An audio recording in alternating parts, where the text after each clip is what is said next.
ভাবগাম্ভীর্যের মধ্য দিয়ে অনুষ্ঠিত হয়ে গেল রাজবিয়া আজিজিয়া তৌসিফিয়া সমাজ কল্যাণ ট্রাস্ট কর্তৃক পরিচালিত আলা হযরত স্মৃতিবীথি শীর্ষক সেমিনার 2025। গত 10 নভেম্বর ও সোমবার চট্টগ্রাম প্রেস ক্লাবের এফ রহমান হলে এটির আয়োজন করা হয়। পবিত্র কোরআন তেলাওয়াতের মাধ্যমে শুভ সূচনা হয় অনুষ্ঠানের।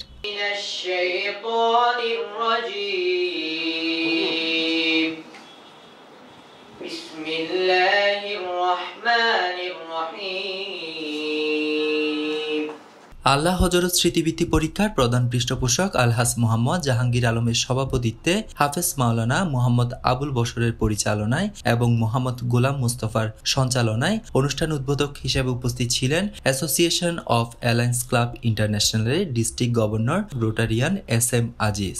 শুধু শিক্ষায় শিক্ষিত হলে শিক্ষিত নয়, আমি লেখাপড়া তেমন একটা করি নাই, মাস্টার্স আমি কমপ্লিট করতে পারি নাই, কিন্তু আল্লাহ আমাকে আমার পিতা মাতা এবং আমার পরিবার থেকে যে শিক্ষা আমাকে দিয়েছে, আপনাদের দুবাই আমি বাংলাদেশের তো চট্টগ্রাম অন্ততপক্ষে 2-1 লোক চিনি।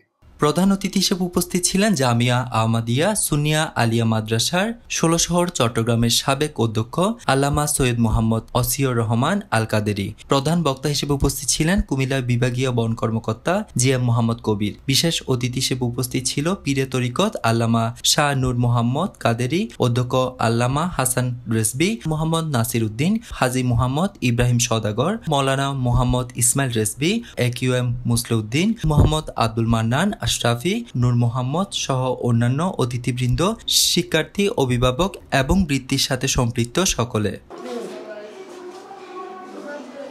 জানা যায় দক্ষ, প্রগতিশীল ও নৈতিক গুণাবলী সম্পন্ন জাতি গঠনের লক্ষ্যে প্রতি বছরের মতো এবছরও রাজবিয়া আজিজিয়া তৌসিফিয়া সমাজ কল্যাণ ট্রাস্ট আল্লাহ হযরত স্মৃতিবৃত্তি পরীক্ষা অনুষ্ঠিত হবে।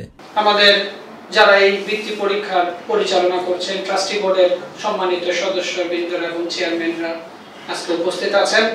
এছাড়াও আল্লাহ হযরত ইমাম আহমদ রেজার কথা বলতে গিয়ে বক্তারা বলেন, আল্লাহ হযরত ইমাম আহমদ রেজা ছিলেন একজন গুণে গুণান্বিত মহাপুরুষ, যিনি প্রাপ্ত বয়সে এসে হাফেজ কুরআন হওয়ার সৌভাগ্য অর্জন করেন।